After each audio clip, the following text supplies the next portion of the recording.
Hello friends, कैसे हो सब। तो हमारा जो 75 नंबर तक क्वेश्चन हो चुके थे सॉल्यूशन, जो यूपी पीजीटी मैथ 18/8/2021 को 18 अगस्त को पेपर हुआ है, उसका 76 नंबर क्वेश्चन से हम डिस्कशन अब करने वाले हैं। पिछले 2 दिन से मैं वीडियो नहीं डाल सका, कुछ राखी का त्यौहार भी था और कुछ ऐसा परिस्थितियाँ भी थी जिससे जो है ना वीडियो बना नहीं सका। कोई बात नहीं, अभी हम सारे के सारे क्वेश्चंस का सलूशन कर लेते हैं। और अगर आपको पेपर चाहिए तो डिस्क्रिप्शन के अंदर आपको टेलीग्राम ग्रुप का लिंक मिल जाएगा, ठीक है। टेलीग्राम जो है मिशन DSSB के नाम से है, मिशन DSSB के नाम से। वहाँ पे आपको कंप्लीट ये पेपर मिल जाएगा। ये सेट डी है और इसका विद आंसर की भी मिल जाएगी और सोल्यूशन मैं आपको अभी करवा ही रहा हूँ यहाँ पे। तो चलिए, क्वेश्चन नंबर जो है 76, the dimension of the vector space of all 3x3 real symmetric matrix is. ठीक है, तो यहाँ पे डायमेंशन पूछी गई है, रियल सिमेट्रिक मैट्रिक्स की वो बात कर रहा है। सिमेट्रिक मैट्रिक्स की अगर बात कर रहा है तो कहने का मतलब वही है कि कितने डिफरेंट हम एलिमेंट उसके अंदर ले पाएंगे, वही उसकी डायमेंशन होगी। ठीक है, तो 3x3 की मैट्रिक्स ले लीजिए, है ना।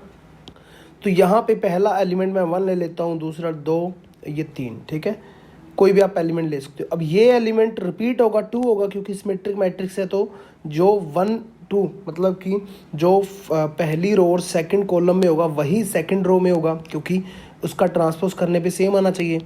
ठीक है, ऐसे ही इसका मतलब मैंने क्या किया, 2 मैंने वो ले लिया, तो हम यहाँ पे ले लेते हैं 2 रिपीट हो रहा है। ठीक है, उसके बाद हमने यहाँ पे 4 ले सकते हैं, यहाँ पे 5 ले सकते हैं। उसके बाद जो मेरे रिपीट हो रहे हैं, यहाँ पे 3 रिपीट हो जाएगा और 5 रिपीट हो जाएगा। और उसके बाद हम यहाँ पे ले लेंगे 6। तो यहाँ आप देख सकते हैं 2 3 5 तो रिपीट ही हो जाएंगे। ठीक है, क्योंकि सिमेट्रिक मैट्रिक्स है, उसका सिमेट्रिक मैट्रिक्स के अंदर क्या होता है, उसका ट्रांसपोज उसी मैट्रिक्स से इक्वल आना चाहिए। ठीक है, तो इसीलिए हम यहाँ पे नंबर ऑफ डिफरेंट एलिमेंट कितने ले पाए, 1 2 3 4 5 6, टोटल 6 एलिमेंट मेरे हो गए। 1 2 3 4 5 6। इसको आप ABC टाइप से भी देख सकते हो, कैसे भी बना सकते हो। माइंड के अंदर बस एक सोचना ही है कि कितने एलिमेंट डिफरेंट होंगे, तो ऊपर वाले होंगे, अपर ट्रायंगुलर होंगे। ये मैंने आपको लीनियर अलजेब्रा के अंदर करवाया भी था, है ना। तो ऑप्शन नंबर कौन सा आ गया, बी करेक्ट है। नेक्स्ट क्वेश्चन देखिए, क्वेश्चन नंबर है 77। क्या बोल रहा है, the work done by the force दिया हुआ हमारे पास F इज इक्वल टू ये समथिंग। ठीक है, उसके बाद displacing a particle in the XY plane from 0 0 to 1 1 along the parabola y square is equal to x। मतलब XY तल पर परवलय ये दिया हुआ है, y square is equal to x के अनुदिश बिंदु 0 0 से 1 1 तक बल इतना द्वारा किया गया कार्य क्या है। ठीक है, वर्क डन हमें फाइंड आउट करना है। तो इसके अंदर सबसे पहले तो हमें वर्क डन कैसे फाइंड आउट करना है वो हमें पता होना चाहिए। तो मैं इसको थोड़ा सा इधर कर देता हूँ। तो हम कर रहे हैं अब 77। ठीक है, work done is equal to, यहाँ पे इंटीग्रेशन वाले हम निकालते थे, फोर्स इंटू dr। ठीक है, F हमारे को गिवन है, ये फोर्स हमें गिवन है, तो हमें मेन dr चाहिए। तो r वेक्टर आपको पता ही है, xi plus yj plus zk। ठीक है, तो यहाँ से dr निकल आएगा dxi plus dyj plus dz। यहाँ तक किसी को कोई प्रॉब्लम नहीं। तो ये फॉर्मूला है, ठीक है, जो हमें फाइंड आउट करना है। अब हमें पता है फोर्स इंटू डी आर है, तो फोर्स इंटू डी आर कर देंगे। तो आई के साथ आई 1 बनाता है, तो डी एक्स इसके साथ आ जाएगा, डी वाई आ जाएगा, डी जेड का तो कोई मतलब ही नहीं बनता। ठीक है, तो यहाँ से डी जेड वाले को तो रिमूव ही कर देंगे, क्योंकि यहाँ पे सिर्फ एक्स और वाई के अंदर ही वेरिएबल, 2 ही वेरिएबल है ना। तो यहाँ पे मेरे पास ये आ गया। तो इसमें इसकी डॉट प्रोडक्ट कराएंगे, तो यहाँ पे मेरे पास देखिए क्या आ रहा है।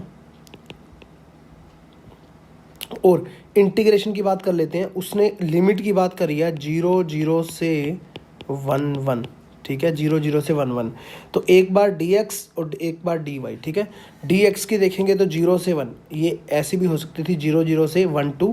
तो 0 से 1 और 0 से 2 आ जाती है ना। तो यहाँ पे इस बात का भी ध्यान रखना है, ये x की लिमिट है, ठीक है, और ये y की। ये आगे मेरी 0 से 1। तो dx के साथ i, इसका जब फोर्स लगाएंगे f इंटू डी आर करेंगे इसके साथ, तो यहाँ पे मेरे पास क्या आ जाने वाला है, x square minus y square plus x d x. ठीक है, प्लस में क्या आ जाएगा, 0 से 1 ही आ जाएगा। मेरा डी वाई के साथ करेंगे तो यहाँ पे माइनस ही आ जाएगा, क्योंकि यहाँ पे माइनस है ना, माइनस टाइम 2xy प्लस ये है, यहाँ पे आ जाएगा minus 2xy plus y d y. अब with respect to x differentiation करना है, ओ सॉरी हाँ इंटीग्रेशन करना है, और विद रिस्पेक्ट टू वाई करना है ना। तो यहाँ पे क्या आ जाएगा मेरे पास, work done is equal to 0 से 1, या इसको सीधा कर ही दो, सोल्व ही कर दो बस सीधा, है ना। या आप ऐसा करो, सोल्व करने से पहले y square is equal to x एक कंडीशन दी गई है अलोंग द पैराबोला, वो मैं कंडीशंस पहले पुट कर रहा हूँ, ठीक है। Y square is equal to x वाली, तो यहाँ पुट करोगे तो मेरे पास क्या आ जाएगा, 0 से 1 x square minus y square is equal to x आ गया, प्लस का एक्स आ गया, ठीक है। डी एक्स माइनस 0 से 1 2xy। अब यहाँ पे हमें y के अंदर बनाना है, क्योंकि हमने यहाँ पे x के अंदर बनाया, क्योंकि dx था, यहाँ पे सब y के अंदर बनाना है। तो x को मैं चेंज करूँगा y स्क्वायर के अंदर, तो यहाँ पे आ जाएगा मेरे पास 2y cube plus y dy, ठीक है। समझ आ रही है बात। तो यहाँ पे मेरा x से x कैंसिल हो जाएगा, एक्स क्यूब बाई 3 इंटीग्रेशन आ गया, 0 से 1 लिमिट लगा दी, माइनस टाइम यहाँ पे आ गया मेरा 2y की power 4/4 plus y square by 2, और 0 से 1 मेरी लिमिट लगा दी, है ना। तो इसको सोल्व करेंगे तो क्या आ जाएगा, 1/3 माइनस टाइम अंदर आ जाएगा मेरा 2/4 मतलब 1/2 प्लस 1/2, ठीक है।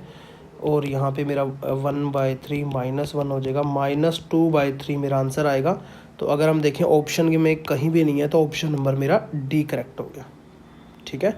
ऑप्शन में कहीं नहीं है तो ऑप्शन नंबर मेरा डी करेक्ट हो गया। अगर आंसर होता तो इसका होता -2/3, ठीक है। चलिए नेक्स्ट क्वेश्चन पे चलते हैं।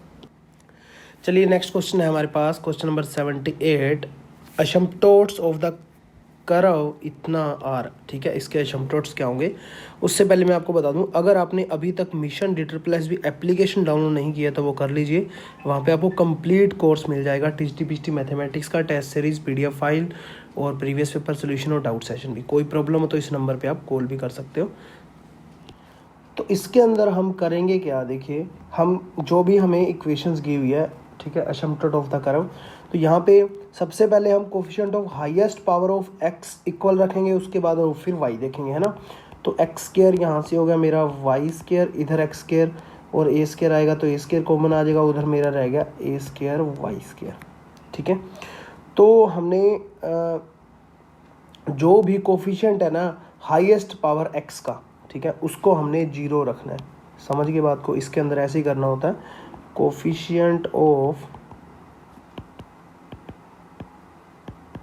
Highest power of x is equal to 0, ठीक है। तो एक्स स्क्वायर यहाँ पे यही हाईएस्ट पावर है, तो इसका कोफिशिएंट क्या है मेरे पास, y square minus a square is equal to 0। तो यहाँ से y इज इक्वल टू मेरे पास क्या आ जाएगा, प्लस माइनस ए। ऐसे ही अब इसके अंदर हम वाई स्क्वायर का कोफिशिएंट निकालेंगे, तो यहाँ से नहीं, इस इक्वेशन से निकालेंगे, है ना। तो वाई स्क्वायर कॉमन लूँगा तो यहाँ से एक्स स्क्वायर आ जाएगा, उधर से मेरा माइनस का ए स्क्वायर आ जाएगा is equal to a square x square आ जाएगा। ऐसे ही इसका कोफिशिएंट हम 0 रखेंगे तो x square minus a square is equal to 0, तो x is equal to plus minus a आ गया। तो x is equal to plus minus a, y is equal to plus minus a, option number मेरा D correct हो गया। Question number देखिए 79, इसको हम क्लियर कर देते हैं। इफ जी, यहाँ पे देखिए, if G star is a group of x star y is equal to इतना है, 4 और एक्स और वाई जी को बिलोंग करते हैं, then inverse of x in the group is, इसका हमें इनवर्स फाइंड आउट करना है, ठीक है। समूह में व्युत्क्रम क्या है, तो इसमें तो कुछ खास बात है ही नहीं है। इनवर्स हम फाइंड आउट करते हैं, आपको पता है जब भी स्टार वाले में होता है इनवर्स, आइडेंटिटी पहले देखो, एक्स किसी के साथ भी उसकी आइडेंटिटी जाएगी तो वो सेम बनाएगी, है ना। समझ आ गई बात। तो इसका मतलब मैं इसी इक्वेशंस के अंदर पहले आइडेंटिटी हम निकालते हैं, फिर हम इनवर्स निकालेंगे। तो x e is equal to मेरे पास क्या आना चाहिए, x plus 2e minus 3, Y की जगह मैंने क्या पुट कर दिया ई, तो वो आना क्या चाहिए, एक्स ही आना चाहिए। हमने अभी तो देखा एक्स ही आना चाहिए, तो एक्स से एक्स कैंसिल हो गया, ई इज इक्वल टू मेरे पास आ गया 3/2, आइडेंटिटी मेरे पास 3/2 आ गई। अब आइडेंटिटी अगर आ गई, आपको पता है इनवर्स के अंदर आपको पता है कोई भी एलिमेंट है उसका इन्वर्स उसके साथ अगर मैं कर दूंगा, उसका इन्वर्स उसके साथ कर दूंगा, तो वो एक आइडेंटिटी आना चाहिए, है ना, आइडेंटिटी आना चाहिए, क्योंकि आपको पता है किसी का किसी के साथ इन्वर्स के साथ जो है हम ऑपरेशंस लगाएंगे तो वो क्या आएगा, आइडेंटिटी। आइडेंटिटी क्या है, 3/2, क्योंकि हमने इसकी निकाल रखी है। तो हम इसके अंदर अब पुट करते हैं x। तो यहाँ पे हम क्या करेंगे, ये आप ऐसा करो, x इन्वर्स है ना, तो उसको y मान लो हम, ठीक है ना, क्योंकि उसका जो इन्वर्स आएगा तो उसको हमने क्या मान लिया, x inverse is equal to y, ठीक है। y मान लो, z मान लो, कुछ भी मान सकते हो। तो यहाँ पे मेरे पास क्या आ गया, y इज इक्वल टू, यहाँ पे आ जाएगा मेरे पास x प्लस 2y माइनस 3, इसके अंदर पुट कर देंगे, इज इक्वल टू आइडेंटिटी मेरे पास क्या है, 3/2। तो 2y इज इक्वल टू क्या आ जाएगा, 3/2 प्लस 3, एक्स इधर ही रहने देते हैं एक बार। तो यहाँ पे आ जाएगा मेरा 9/2 minus x, y is equal to 9 minus, यहाँ पे आ जाएगा 2x अपॉन में 4। तो y इज इक्वल टू क्या माना था हमने, उसका इन्वर्स ही माना था, तो 9 minus 2x upon 4, option number मेरा बी करेक्ट हो गया, ठीक है। चलिए नेक्स्ट क्वेश्चन लेते हैं। क्वेश्चन नंबर हमारे पास है 80। एक बार ये क्वेश्चन छोड़ दो, ये हम बाद में करेंगे। क्वेश्चन नंबर 81, लास्ट के अंदर जितने भी क्वेश्चन छोड़वाए ना, लास्ट की वीडियोस के अंदर सारे वो ऐड कर देंगे, ठीक है। ए यूनिट वेक्टर, क्योंकि उसके अंदर कुछ ना कुछ डाउट होता है, इसीलिए वो मैं एक बार आपको छुड़वा देता हूँ। A unit vector which is normal to the surface इतना एट द पॉइंट 111। देखिए उसने क्या बोला हुआ है, यूनिट वेक्टर निकालना है। पहली बात तो which is normal to the surface, इसके नॉर्मल होना चाहिए, ठीक है ना, आप हिंदी के अंदर भी पढ़ सकते हो, तो नॉर्मल होना चाहिए। अब आपको ये एक चीज़ पता है, क्वेश्चन नंबर है 81, कि इसकी नॉर्मल की वो बात कर रहा है, नॉर्मल की बात कर रहा है। तो एक डेफिनेशन मैं आपको बताता हूँ, the gradient of f(x,y,z) at point x,y,z is a vector normal to the surface at this point। ठीक है, समझ रहे हो बात को। इसका मतलब वो क्या है, ग्रेडियंट, ठीक है ना, gradient of f(x,y,z), gradient of f(x,y,z) होता क्या है, डेल एफ x,y,z हो गया, मतलब कि f respect to x differentiation respect to y और रिस्पेक्ट टू z, क्योंकि डेल क्या होता है, i curly by curly x plus y curly by j plus curly by k, ठीक है, ये आपको पता ही है, नॉर्मल है।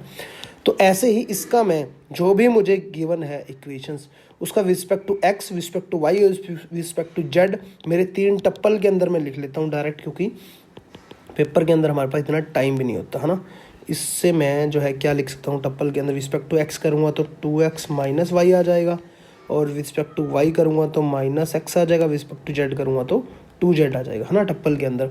और उसने क्या बोला हुआ है, 111 पॉइंट पे है, तो फिर से 111 पॉइंट मैंने 2 माइनस 1 1 आ जाएगा, माइनस 1 आ जाएगा और 2 आ जाएगा, ये मेरे आगे पॉइंट। अब उसने बोला यूनिट वेक्टर निकालना है उसका, ठीक है, यूनिट वेक्टर निकालना है। टप्पल हमारे पास है ही, ठीक है, टप्पल है, यूनिट वेक्टर जो है इसका कैसे हम निकाल सकते हैं, ये आ जाएगा i माइनस जे प्लस के प्लस 2k, सॉरी, और नीचे इसका क्या कहते हैं, मैग्नीट्यूड 1 का स्केयर 1, 1 का माइनस 1 का स्केयर 1 और 2 का स्केयर 4। तो ये मेरा फाइनल आंसर है, i minus J plus 2k upon में √6। ऑप्शन नंबर अगर मैं 81 का देखूँ तो ऑप्शन नंबर फर्स्ट ही मेरा करेक्ट है, ठीक है, समझ गए बात को, कोई प्रॉब्लम नहीं है। नेक्स्ट क्वेश्चन पे चलते हैं। नेक्स्ट क्वेश्चन देखिए क्या है, 82, the equation of second degree equation represent a pair of straight line, the distance between them is, क्या आएगा। तो यहाँ पे सबसे पहले मैं पेयर ऑफ स्ट्रेट लाइन की इक्वेशंस लिखता हूँ, ठीक है। पेयर ऑफ स्ट्रेट लाइन जो है उसकी जो मेरी जनरल इक्वेशन होती है, जनरल इक्वेशन मेरी क्या होती है, ax² plus by² plus 2hxy plus 2gx plus 2fy plus c is equal to 0, ठीक है ना। ये वो वाला क्वेश्चन है, ये अब हम कर रहे हैं, ठीक है। इसकी जनरल इक्वेशन होगी पेयर ऑफ स्ट्रेट लाइन की ax² + by² + 2hxy 2gx 2fy 2 plus ये सारी इक्वेशंस इससे आप कंपेयर कर दो तो a b c f g h इस सभी की वैल्यू आ जाएगी। हमें इसकी डिस्टेंस जो है, डिस्टेंस का फॉर्मूला पता होना चाहिए। डिस्टेंस कोई भी पेयर ऑफ स्ट्रेट लाइन्स है उसके आपस के अंदर डिस्टेंस का फॉर्मूला होता है 2 टाइम g² - ac अपॉन में a into a plus b सारे का रूट। हमें क्या क्या चाहिए, ए बी सी चाहिए और g चाहिए, है ना। तो इसके अंदर जब मैं कंपेयर करूँगा 2gx से तो यहाँ पे g इज इक्वल टू मेरा क्या आ रहा है 2, g इज इक्वल टू 2 आ रहा है, कोई प्रॉब्लम नहीं। उसके बाद हमें ए बी सी चाहिए तो ax² यहाँ से कंपेयर करूँगा तो a इज इक्वल टू मेरा 1 आ रहा है, by² यहाँ से b y² is equal to मेरा कितना आ रहा है 2 आ रहा है ना। तो c लास्ट में c है, c क्या है मेरा 1 आ रहा है, तो इस d के अंदर पुट कर दो 2 टाइम g² मेरा 4 है माइनस a और c की मल्टीप्लाई 1 आ गई मेरी, और नीचे आ गया a इंटू ए मेरा 1 है और a प्लस b मेरा आ गया 3, ठीक है। तो 3 से 3 कैंसिल हो गया तो ओनली 2 ही बचा, तो d इज इक्वल टू मेरा 2 मेरा आंसर आ गया। Final option number B correct है, ठीक है। अगर अच्छा लग रहा हो तो प्लीज़ एक लाइक कर देना, अच्छा सा कमेंट कर देना, इससे काफ़ी ज़्यादा मोटिवेशन मिलता है। तो चलिए नेक्स्ट क्वेश्चन पे चलते हैं। और पेपर डाउनलोड करना हो तो नीचे डिस्क्रिप्शन के अंदर मिल जाएगा लिंक एप्लीकेशन का भी, मिशन DSS भी, और साथ में मिशन DSS भी टेलीग्राम ग्रुप का भी, उसे भी ज्वाइन कर लेना, और वहाँ पे आपको पेपर ये मिल जाएगा, आंसर की भी मिल जाएगी। अब देखिए इसके अंदर तो कुछ बोला ही नहीं हुआ। क्वेश्चन नंबर 83 के अंदर देख लीजिए। 83 के अंदर sine hyperbolic x plus iota y क्या आएगा, ठीक है। तो इसमें तो डायरेक्ट ही फॉर्मूला होता है कि ऑप्शन नंबर यहाँ देखिए मेरा बी ही करेक्ट है। Sine hyperbolic x plus iota y, sine a cos b plus cos a sine b, है ना। आयोटा टाइम आ जाएगा बस, तो sine a cos b, sine a cos b cos iota y, sine a cos b plus cos a sine b. अब यहाँ पे next आपको बस हाइपरबोलिक का वो पता होना चाहिए था कि कोस आयोटा हाइपरबोलिक कोस आयोटा वाई जो है ना वो कोस हाइपरबोलिक वाई बन जाता है। और यहाँ पे एक गलती हमारे से क्या होगी, यहाँ पे हाइपरबोलिक आगे लगा हुआ था, तो हाइपरबोलिक सबके साथ आएगा, है ना। तो यहाँ पे एक सेकंड में दोबारा से वो कर देता हूँ, जहाँ पे हमने रह गया हमारा, ठीक है। साइन ए कोस बी कोस ए, ठीक है। यहाँ पे cos hyperbolic x plus sine b, है ना। तो हमें पता है कि कोस आयोटा y जो होता है वो कोस हाइपरबोलिक y होता है, और साइन आयोटा y जो होता है ना वो आयोटा टाइम होता है साइन हाइपरबोलिक y, ठीक है। इन दोनों का अब हमने यूज करना है, तो यहाँ यूज करेंगे तो क्या आ जाएगा, फर्स्ट तो मेरा साइन हाइपरबोलिक x है ही, सेकंड मेरा कोस हाइपरबोलिक आयोटा y, ठीक है। कोस आयोटा y क्या बन जाएगा, कोस हाइपरबोलिक, तो हाइपरबोलिक पहले से ही है तो ये बन जाएगा मेरा कोस y, और नेक्स्ट मेरा बन जाएगा कोस हाइपरबोलिक x है, और यहाँ पे आयोटा टाइम आ जाएगा, ये आयोटा टाइम कोस हाइपरबोलिक x तो है ही, और यहाँ पे साइन y आ जाएगा सिर्फ, क्योंकि हाइपरबोलिक पहले से है तो इसीलिए डायरेक्ट आ जाएगा। तो ऑप्शन नंबर मेरा बी करेक्ट हो जाएगा। चलिए क्वेश्चन नंबर जो है 84 देखते हैं हम, उसमें क्या पूछा हुआ है, द वैल्यू ऑफ साइन लोग आयोटा की पावर आयोटा मेरा क्या आने वाला है। तो यहाँ पे आपको पता है सबसे पहले लोग आयोटा की पावर आयोटा, और साइन जो है ना आगे लगा हुआ है, तो ई की पावर आयोटा थीटा हमारे पास पता है आपको, cos theta plus iota sine theta हम लिखते हैं, है ना। इसको किस तरीके हम आयोटा बनाया जाए, है ना, तो वो आयोटा कैसे बना सकते हैं हम, ई की पावर आयोटा अगर π/2 मैं पुट कर दूं, कोस π/2 मेरा क्या होता है 0, और साइन π/2 मेरा 1 होता है, तो आयोटा आ गया, है ना। तो इसका मतलब आयोटा इज इक्वल टू ई की पावर आयोटा π/2 को मैं आयोटा लिख सकता हूँ। यहाँ तक कोई प्रॉब्लम, किसी को कोई प्रॉब्लम नहीं।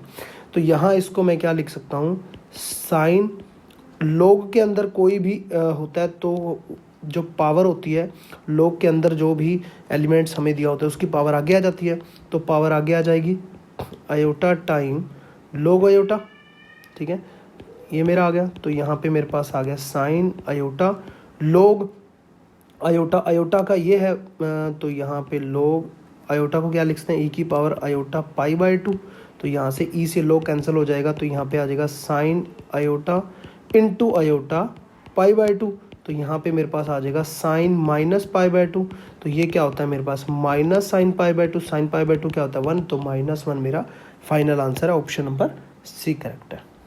ठीक है, आप देख सकते हो कैसे हमने सोल्यूशन कर दिया इसका।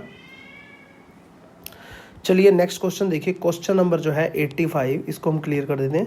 क्वेश्चन नंबर 85 क्या कह रहा है, if the normal of the curve y is equal to f x at the point a b makes an angle 3π/4 with the positive x axis then f dash a is equal to क्या आएगा। If the normal of the curve y is equal to f x है, ठीक है, ध्यान रखना normal की बात की गई है, तो यहाँ पे हमारे पास क्या आ गया, ये जो मेरा एंगल दिया गया है, ठीक है, जो मेरा एंगल दिया गया ये मेरी स्लोप दी गई है नॉर्मल की, ठीक है, तो क्या आ जाएगा मेरी tan थीटा होती है, tan थीटा मतलब tan 3π/4, मतलब क्या है ये tan pi minus π/4, second quadrant के अंदर π/4 1 होता है तो -1 आ गई, ये मेरी नॉर्मल की स्लोप आ गई। ठीक है, makes an angle with positive axis f dash a मतलब जब मेरी जो मेरी टेंजेंट की, ये टेंजेंट की बात कर रहा है एक प्रकार से कि उसकी स्लोप निकाल देंगे टेंजेंट की, तो टेंजेंट की स्लोप जो है मेरी क्या होती है -1 टाइम नॉर्मल की स्लोप, तो -1 अपॉन में -1, तो -1 से -1 कैंसिल, तो 1 आ जाएगा, तो यही मेरा होता है इसका आंसर। ठीक है, डायरेक्ट यही मेरा इसका आंसर होता है, f dash a is equal to मेरी टेंजेंट की स्लोप होती है वो मेरी आ गई 1, यही मेरा फाइनल आंसर है, ऑप्शन नंबर फर्स्ट ही करेक्ट है। ठीक है, चलिए नेक्स्ट क्वेश्चन देखते हैं। क्वेश्चन नंबर हमारे पास है 86, इन द एक्सपेंशन इतना the fourth term from the end is क्या आएगा। तो हमने जो है बाइनोमियल के अंदर पढ़ा था, मैंने आपको करवाया था बाइनोमियल के अंदर कि जब भी फ्रॉम एंड पूछे, लास्ट टर्म पूछे, तो डायरेक्ट आप कर देना n-r+2, n मेरा 9 है, r मेरा फोर्थ टर्म पूछा हुआ है, प्लस में 2 कर दोगे तो सेवन्थ टर्म की वो बात कर रहा है। वैसे भी अगर आप देखो 1 2 3 4 अप टू ऐसे 7 8 9 10 टोटल 10 टर्म होंगी, क्योंकि ऊपर पावर 9 है तो एक बढ़ के आती है, n+1 टर्म होती है, तो टोटल 10 टर्म होंगी। तो लास्ट से जब आप देखोगे ये फर्स्ट टर्म, ये सेकंड टर्म, ये थर्ड टर्म, ये फोर्थ टर्म, तो लास्ट में फोर्थ टर्म। बट अब ये आसान कर पाई क्योंकि छोटी थी, अगर बहुत ज़्यादा बड़ी होती, ऊपर पावर होती 60 और वो बोलता लास्ट से 25th टर्म निकालो, तो मुश्किल हो जाता। तो ये फॉर्मूला लगाओगे तो उससे आसान हो जाएगा, है ना, ये फॉर्मूला ध्यान में रखना। तो अब हम बात करते हैं, हमें सेवन्थ टर्म निकालनी है, T7 मतलब TR+1 होती है, NCR 9CR मतलब 9C6 हो जाएगा, यहाँ पे 6+1 हो गया ना, ये TR+1 मतलब 6+1, तो NC6, तो यहाँ पे आपको अब तो पता ही है x³/4, 9 - 6 3 आ जाएगा ऊपर, और -2/x² बाइनोमियल में हमने पढ़ा ही हुआ है, तो 9C3 लिख सकता हूँ इसको, क्योंकि 9 - 6 3 आ जाएगा। NCR इज इक्वल टू क्या होता है, यहाँ पे मैं लिख देता हूँ, NCR इज इक्वल टू क्या होता है NCn-r, है ना, वही प्रॉपर्टी का मैंने यूज़ कर लिया। तो यहाँ पे आ जाएगा x⁹ अपॉन में 64, और यहाँ पे आ जाएगा 64 अपॉन में x⁴ तो 9 × 8 × 7 अपॉन में 3 × 2 × 1 ऐसे खोलते हैं हम, 64 से 64 कैंसिल, ये कैंसिल होके पावर नीचे 3 आ जाएगा, और यहाँ से 3 × 3 = 9 और 2 × 4 = 8, 12 × 7 = 84, 84/x³ मेरा फाइनल आंसर है, ऑप्शन नंबर बी करेक्ट है। ठीक है, समझ में आ गई बात। चलिए नेक्स्ट क्वेश्चन है, नेक्स्ट क्वेश्चन जो है वही ग्रुप थ्योरी जो है आपको रविता मैम ने करवाई हुई है, तो वो लास्ट के अंदर सारे क्वेश्चन जो भी रविता मैम के हैं वो लास्ट के अंदर जो बच जाएंगे, वो सारे क्वेश्चन हम लास्ट वीडियो के अंदर कवर करवा देंगे। ठीक है, चलिए क्वेश्चन नंबर है 88, the smallest value of positive integer n for which 1 + iota की पावर n 1 - आयोटा की पावर n।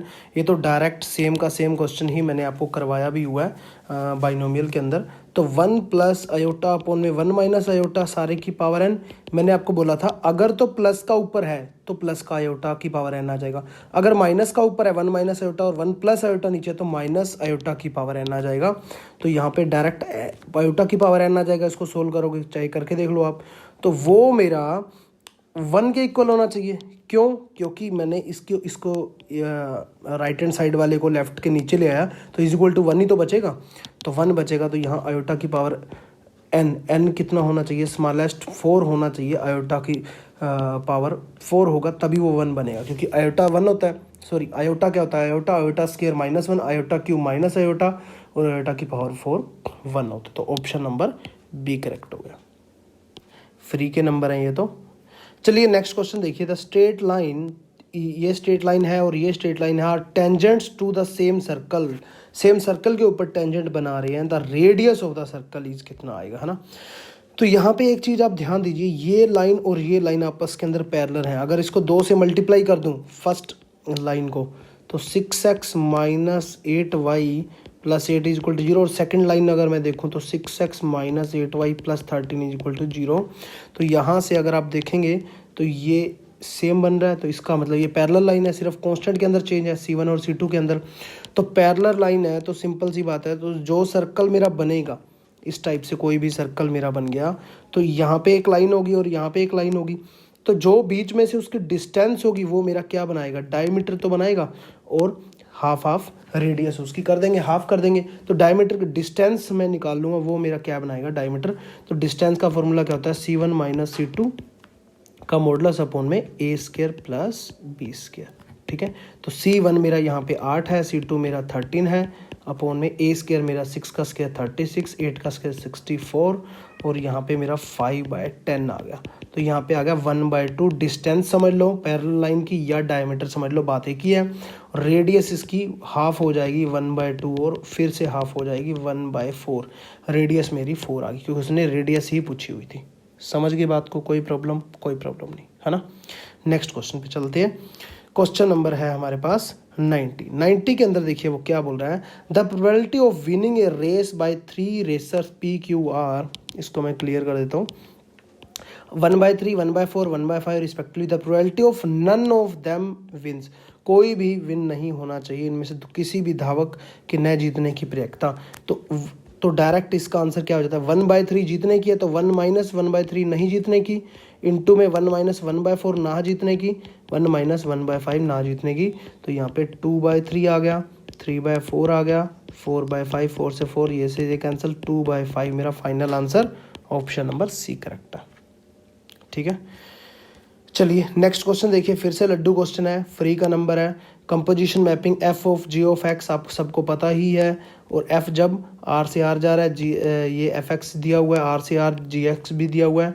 हमें कंपोजिशन निकालनी आती है gx g of f of x, ऐसे निकालते हैं। gx मेरा क्या है, x स्क्वायर है, तो f के अंदर डालना है हमने, क्योंकि पीछे से हमारा बैक से वो स्टार्ट होता है ना। तो f के अंदर डालना है तो साइन x स्क्वायर आ जाएगा, डायरेक्ट ही sine x square, option number C correct है। ठीक है, समझ गए बात को। चलिए नेक्स्ट क्वेश्चन देखिए, क्वेश्चन नंबर हमारे पास है 92। If a vector and b vectors are such that, a का मॉडुलस दे दिया मैग्नीट्यूड, बी का भी दे दिया क्या है 5 है, ए क्रॉस बी दे दिया, ए डॉट बी हमें फाइंड आउट करना है। अब आपको ये फॉर्मूलाज तो वेक्टर के अंदर मैंने करवाई थे कि ए और बी का वेक्टर का प्रोडक्ट क्या होता है, मेरा ए का मैग्नीट्यूड बी का मैग्नीट्यूड कोस थीटा, है ना। और ए क्रॉस बी का भी आपको करवाया था, ठीक है। वो क्या होता है मेरे पास, ए मैग्नीट्यूड बी मैग्नीट्यूड और साइन थीटा, है ना। तो इसके अंदर कुछ भी नहीं करना, डायरेक्ट पुट कर दो जो भी दिया हुआ है। ए और बी का मैग्नीट्यूड दिए हुए हैं 5, है ना। ए क्रॉस बी तो ये दिया हुआ मेरा, इसका मैग्नीट्यूड मैं निकाल लूँगा तो मेरे पास क्या आ जाएगा, इसकी अगर मैं बात करूँ चूँकि 16 3 3 9 सारे का रूट यही होता है, और यहाँ पे आ जाएगा 5 × 5 साइन थीटा। तो यहाँ पे आ जाएगा 5, एक 5 से एक 5 कैंसिल हो जाएगा तो एक 5 रह जाएगा। तो यहाँ पे आ जाएगा sine theta is equal to 1/5। कोई प्रॉब्लम नहीं। यहाँ से देखो ए डॉट बी उसने दिया हुआ है, निकालना ही है हमें ए डॉट बी वेक्टर, है ना। वो क्या आ जाएगा 5 × 5, क्योंकि ए मॉडुलस बी मॉडुलस 5 दिया हुआ है ना। और कोस थीटा, ठीक है, यही हमें फाइंड आउट करना है। तो 25 इंटू कोस थीटा, तो यहाँ से मैं कोस थीटा की वैल्यू निकाल सकता हूँ साइन थीटा से आराम से। कोस थीटा क्या आ जाएगा, 1 माइनस 1/25, 1 माइनस 1/x का स्क्वायर जो भी दिया होगा, है ना। तो 24 का रूट अपॉन में आ जाएगा 5। तो यहाँ मैं वो पुट कर दूंगा, ठीक है, जो भी मेरी वैल्यू आएगी। 24 का रूट मेरा 4 6 24, तो 2 इंटू रूट 6 हो गया, अपॉन में 5 हो गया, तो 5 से कटेगा 5 पे, तो 10√6 मेरा फाइनल आंसर है। ऑप्शन नंबर डी करेक्ट है, ठीक है। चलिए इसके अंदर देखिए, if sine theta plus iota 5 is equal to 10 alpha plus iota secant alpha, then cos 2 theta cos hyperbolic 2 is equal to क्या आएगा, है ना। तो आगे चलने से पहले आपको दो चीज़ें क्लियर होनी चाहिए हाइपरबोलिक के अंदर, साइन आयोटा वाई और कोस आयोटा वाई। कोस के डायरेक्ट कोस हाइपरबोलिक वाई बन जाता है, साइन भी हाइपरबोलिक वाई बन जाता है, बट आयोटा टाइम बनता है ना। बस ये दो चीज़ें आपको क्लियर होनी चाहिए, है ना। साइन के साथ जब भी है ना, तो वो आयोटा बाहर निकालेगा ही निकालेगा। तो यहाँ पे साइन ए प्लस बी का फॉर्मूला लगा दो, sign a cos b, cos a sine B, तो डायरेक्ट उसका फॉर्मूला मैंने लगा दिया, sign a cos b plus cos a sine B. तो यहाँ पे मेरे पास साइन थीटा कोस के साथ है, तो डायरेक्ट कोस हाइपरबोलिक 5 बना देगा, और साइन यहाँ पे साइन है तो आयोटा बाहर आ जाएगा, कोस थीटा और साइन हाइपरबोलिक 5। यहाँ तक किसी को कोई प्रॉब्लम नहीं, है ना। तो यहाँ से कंपेयर किसको करना है, उसने इक्वल टू दिया हुआ है 10 अल्फा और आयोटा, मतलब इमेजिनरी पार्ट और रियल पार्ट दोनों को इक्वल रख के कंपेयर कर दो। इज इक्वल टू क्या दिया हुआ है, 10 alpha plus iota secant alpha. तो रियल पार्ट और इमेजिनरी पार्ट, ये रियल पार्ट है रियल के साथ हो जाएगा, ये इमेजिनरी पार्ट है इमेजिनरी के साथ हो जाएगा। तो यहाँ पे मेरे पास आ जाएगा sine theta cos hyperbolic 5 is equal to 10 alpha, और यहाँ पे मेरे पास आ जाएगा cos theta sine hyperbolic 5 is equal to secant alpha, ठीक है। अब आपको एक प्रॉपर्टी पता है कि सीकेंट, एक प्रॉपर्टी आपको पता है, यहाँ से मैं इसको क्लियर कर देता हूँ। एक प्रॉपर्टी आपको पता है, ये दोनों अलग अलग हो गए, कि secant square alpha minus 10 square alpha is equal to क्या होता है 1। Secant square theta minus 10 square theta क्या होता है 1। तो यहाँ से सीकेंट मेरे पास है, यहाँ से मेरे पास 10 है, सीकेंट स्क्वायर माइनस 10 स्क्वायर मैं कर देता हूँ, तो यहाँ पे इज इक्वल टू 1 आना चाहिए। तो सीकेंट स्क्वायर करूँगा तो इसका स्क्वायर कोस स्क्वायर और इसका स्क्वायर, तो यहाँ पे मेरे पास क्या आ गया, cos square theta sine square hyperbolic 5 minus में इसका स्क्वायर आ जाएगा, तो sine square theta cos square hyperbolic 5 is equal to क्या आ जाएगा 1। कोई प्रॉब्लम। तो नेक्स्ट अब आपको पता है कोस स्क्वायर थीटा है, इसको मैं क्या लिख सकता हूँ 1 प्लस कोस 2 थीटा, ट्रिग्नोमेट्री के अंदर हमने पढ़ा था, अपॉन में क्या आ जाएगा 2, और साइन वाला जो होता है उसको मैं क्या लिखता हूँ 1 माइनस कोस हाइपरबोलिक 2 अपॉन में 2, है ना। माइनस टाइम यहाँ पे क्या लिखता हूँ 1 माइनस कोस 2 थीटा अपॉन में 2, और यहाँ पे आ जाएगा 1 प्लस कोस हाइपरबोलिक 2 अपॉन में 2 इज इक्वल टू क्या है 1। तो 2 सभी में कॉमन है, तो 2 तो उधर चला गया, है ना। तो यहाँ से मेरे पास इसकी मल्टीप्लाई कराएंगे 2 इंटू 2 4, 2 इंटू 2 4, 4 उधर चला जाएगा। बाकी इसकी जो है आप इसको खोल सकते हो, इसकी मल्टीप्लाई करके खोल सकते हो। तो मेरे पास आ जाएगा -2 + 2 cos 2 theta cos hyperbolic 2 is equal to आ जाएगा 4। तो यहाँ से 4 भी उधर चला जाएगा, तो 6 आ जाएगा नीचे। तो ये आ जाएगा मेरा 2 cos 2 theta cos hyperbolic 2 is equal to 6। 2 नीचे चला जाएगा तो आ जाएगा मेरा cos 2 theta cos hyperbolic 2 is equal to 3 मेरा फाइनल आंसर है। हमें यही फाइंड आउट करना था, है ना।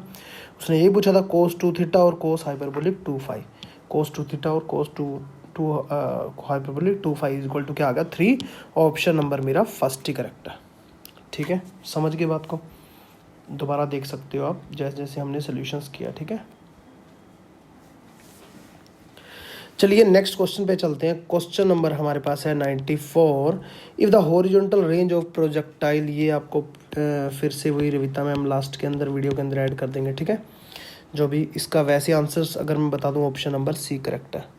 क्यों, वैसे अगर देखा जाए ना इसमें कुछ था भी नहीं, ठीक है। ये क्या दिया हुआ है, projectile equal to its gain maximum height then its angle of the projection is, ठीक है। तो हिंदी के अंदर पढ़ना चाहते हो, यदि किसी प्रक्षेप्य का क्षैतिज प्रास प्राप्ति की गई महत्तम ऊंचाई के बराबर है, तो इसका मतलब वो क्या दे रहा है, h is equal to r की वो बात कर रहे हैं, है ना। तो एच क्या होता है मेरे पास, u square sine square theta और अपॉन में 2g, और आर मेरे पास आपको पता है क्या होता है, मेरे पास u square sine 2 theta upon में जी होता है। तो इसका अब हमने क्या करना है, r is equal to sine 2 theta को मैं खोल दूंगा तो मेरे पास क्या आ जाएगा, 2 sign theta cos theta into में यू स्क्वायर है अपॉन में जी है। तो जी से जी कैंसिल, यू स्क्वायर से यू स्क्वायर कैंसिल, बाकी जो क्रॉस मल्टीप्लाई होता है तो वो कर दो। एक साइन से एक sine cancel, sine by cos आ जाएगा, यहाँ पे आ जाएगा tan theta is equal to आ जाएगा 4, ठीक है। तो थीटा इज इक्वल टू मेरे पास क्या आ गया, 10 इनवर्स 4 मेरा आंसर आ गया। ऑप्शन नंबर मेरा सी करेक्ट हो गया, ठीक है। समझ गए बात। चलिए नेक्स्ट क्वेश्चन देखते हैं। क्वेश्चन नंबर है 95। The value of 5 square plus 6 square plus 7 square up to 20 का स्क्वायर क्या आएगा। अब आपको स्क्वायर का फॉर्मूला तो पता ही है, ठीक है ना।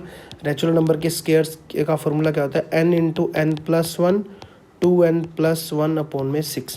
तो यहाँ पे कमी है तो किसकी है, 1 का स्क्वायर 2 का स्क्वायर 3 का स्क्वायर 4 का स्क्वायर और 5 का स्क्वायर, वो मैं माइनस कर दूंगा, है ना। बाकी मेरा आंसर आ जाएगा क्या है, 1 का स्क्वायर, मतलब इसी में से ही पहले इसमें पुट कर लेता हूँ मैं इसी इक्वेशन के अंदर। n मेरा 20 टर्म है, मतलब 20 प्लस 1 और 20 इंटू 2 40 प्लस 1 अपॉन में 6 माइनस 1 का स्क्वायर 1 2 का स्क्वायर 4, ठीक है, और 3 का स्क्वायर 9 4 का स्क्वायर 16 और 5 का स्क्वायर 25। अगर फिर भी इससे भी ज़्यादा टर्में होती हैं तो उसमें भी फॉर्मूला लगा दो, है ना। उसमें भी आप फॉर्मूला लगा सकते हो, इसमें ही डायरेक्ट n इंटू, ठीक है, 5 टर्म है टोटल, तो वहाँ पे वही फॉर्मूला डायरेक्ट लगा दो, 5 इंटू 5 प्लस 1 6 5 दूनी 10 से 11/6, ठीक है। डायरेक्ट मेरा आंसर आ जाएगा 20 गुना 21 गुना 41 माइनस, यहाँ पे देख लो आप जो भी आ रहा है। यहाँ पे हमने गलती कर दी क्योंकि 5 का स्क्वायर तो इंक्लूड है, तो 4 तक लेना है ना हमने। तो यहाँ पे मेरे पास आ जाएगा 4 4 प्लस 1 5 और 8 1 9 9/6, है ना। तो ये डायरेक्ट मेरे पास आ जाएगा 30 अपॉन में 6। तो ये 2 3 6 10 पे कटा, 3 7 21 पे कटा, तो यहाँ पे मेरे पास आ जाएगा 70 इंटू 41 माइनस 30। तो मेरा आंसर आ जाएगा 2870 माइनस 30 2840। ऑप्शन नंबर अगर मैं देखूँ तो थर्ड करेक्ट है, ठीक है। 2840 मेरा आंसर है फाइनल, ऑप्शन नंबर मेरा थर्ड करेक्ट है, ठीक है। समझ गए बात को। चलिए जो नेक्स्ट क्वेश्चन है ना वो देखिए, if normal at any point P of A common catenary meets the directrix at Q and rho is the radius of curvature of the catenary at P, then P क्या is direct इसका हो जाता है रो ही होएगा, ठीक है। ऑप्शन नंबर फर्स्ट ही करेक्ट है। तो चलिए नेक्स्ट क्वेश्चन है। क्वेश्चन नंबर हमारे पास है 97। वो क्या बोल रहा है, the equation of the right circular cone with vertex at the origin the axis of z axis and the semi vertical angle π/4 is क्या आएगा। तो आपको इसका ना एक जो इक्वेशन होती है ना राइट सर्कुलर कोन की with vertex at the origin, जो भी है axis the z axis and the semi vert, जो एंगल मुझे π/4 गिवन है, तो सबसे पहले इसकी जो इक्वेशंस होती है वो होती है मेरी x square plus y square is equal to z square tan square theta. तो यहाँ पे आ जाएगा मेरा x square plus y square z square tan theta 10 π/4 का स्क्वायर, ठीक है। 10 π/4 1 होता है, तो डायरेक्ट मेरा आंसर क्या हो गया, x square plus y square is equal to z square. Option number मेरा कौन सा करेक्ट हो गया, बी ही करेक्ट हो गया, ठीक है। चलिए नेक्स्ट क्वेश्चन देखिए। नेक्स्ट क्वेश्चन बिल्कुल आसान सा है, लीनियर अलजेब्रा के अंदर हमने पढ़ा हुआ है।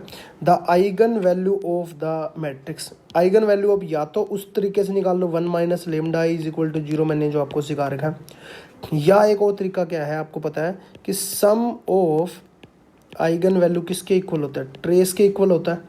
ट्रेस ऑफ मैट्रिक्स, ट्रेस मेरा किसके इक्वल होता है?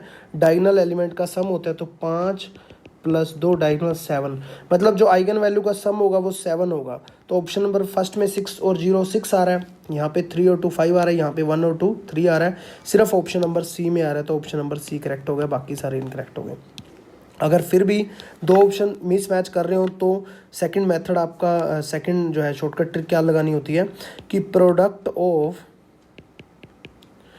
आइगन वैल्यू मैंने आपको बताया था क्या होता है, डिटर्मिनेंट्स ऑफ द मैट्रिक्स। तो डिटर्मिनेंट्स इसका निकाल देंगे, 5 × 2 - 1 × 4, तो 10 - 4 6 आ गया। तो इसकी मल्टीप्लाई कर दो, product of the eigen value 0 और 6 आ रहा है, 3 और 2 6 आ रहा है, 1 और 2 आ रहा है, सिर्फ इसमें ही आ रहा है ना। और ऑप्शन नंबर बी में भी आ रहा है, ऑप्शन नंबर सी में भी आ रहा है, बट सी में जो है सम ऑफ आइगन वैल्यू वाला सही बैठ रहा है, दोनों ही सही बैठ रहे हैं, तो ऑप्शन नंबर मेरा सी ही करेक्ट हो गया। ठीक है, अदरवाइज आप फिर भी उलझ जाते हो तो a - λ = 0 करके इसका जो है आप आंसर निकाल सकते हो आइगन वैल्यू। ठीक है, देखिए next question, let a is a element of a group and order of a 30 है, ऑर्डर ऑफ a की पावर 18 = क्या आएगा? ठीक है, तो यहाँ पे a कोई भी ग्रुप का एलिमेंट है जिसका ऑर्डर है 30। a का अगर ऑर्डर 30 है, इसका मतलब क्या है कि उसकी पावर अगर मैं 30 कर दूं, a की उस एलिमेंट की पावर अगर मैं उतनी कर दूं जितना उसका ऑर्डर है, तो वो आइडेंटिटी के इक्वल चला जाएगा, है ना। तो a की पावर 18 की बात की गई है, तो a की पावर 18 30 का मल्टीपल बना के देखो कहाँ बनता है, तो पावर 5 कर देंगे, a की पावर 90 आ जाएगा। किसका मल्टीपल बन गया? 30 का मल्टीपल बन गया, तो a की पावर 30 की पावर 3 आ गया। ठीक है, a की पावर 30 का आइडेंटिटी, तो टोटल क्या बनेगा? आइडेंटिटी ही बनेगा। तो यहाँ पे मल्टीपल कितना आया मेरा? 5।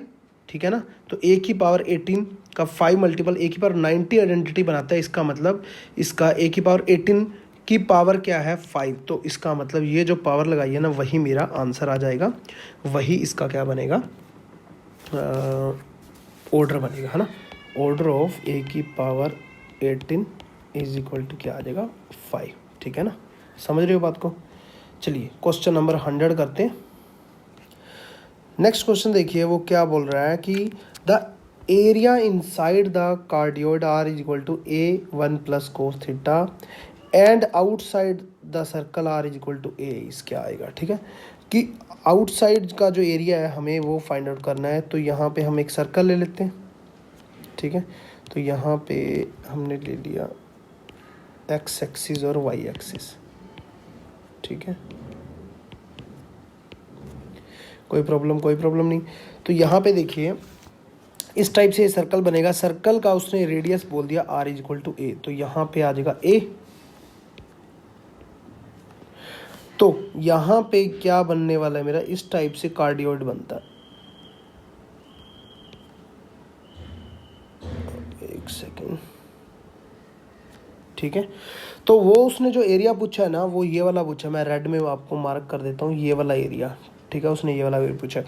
तो अगर मैं इसकी रेडियस की बात करूँ, इसकी रेडियस तो a है, यहाँ से यहाँ तक, तो इसकी रेडियस है। पूरी की रेडियस अगर मैं बात करूँ, पूरी की रेडियस उसने r = क्या दिया हुआ है? a1 + cos theta. और ये जो काटते हैं वो -π/2 से π/2 पे काटता है। ठीक है, कोई प्रॉब्लम नहीं। सर्कल आ गया, काट लो, आपको समझ में आ गया। एरिया का फॉर्मूला आपको मैं बता देता हूँ, θ1 से θ2, r1 से r2 और r dr dθ। ठीक है, तो यहाँ पे मेरा हो जाएगा θ1 से θ2 मतलब -π/2 से π/2, और r1 मेरी रेडियस a है, r = a है सर्कल की, और कार्डियोइड की रेडियस जो है मेरी a1 + cos थीटा है, और अंदर क्या है? r dr dθ। बस इसका इंटीग्रेशन सॉल्व कर दो, आपका आंसर आ जाएगा।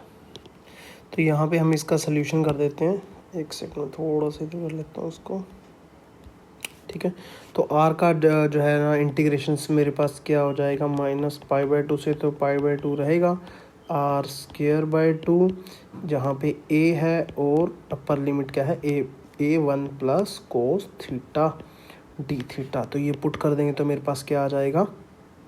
1/2 मेरा बार आ जाएगा, और -π/2 से π/2, A1 प्लस कोस थीटा सारे का स्क्वायर माइनस टाइम क्या आ जाएगा ए स्क्वायर, ठीक है, डी थीटा। तो इसको सोल्व करूँगा तो ए स्क्वायर मैंने बार कॉमन ले लिया, माइनस π/2 से π/2, और अंदर मेरा क्या आ गया, स्क्वायर मैंने कॉमन बार ले लिया तो अंदर मेरा 1 प्लस कोस स्क्वायर थीटा,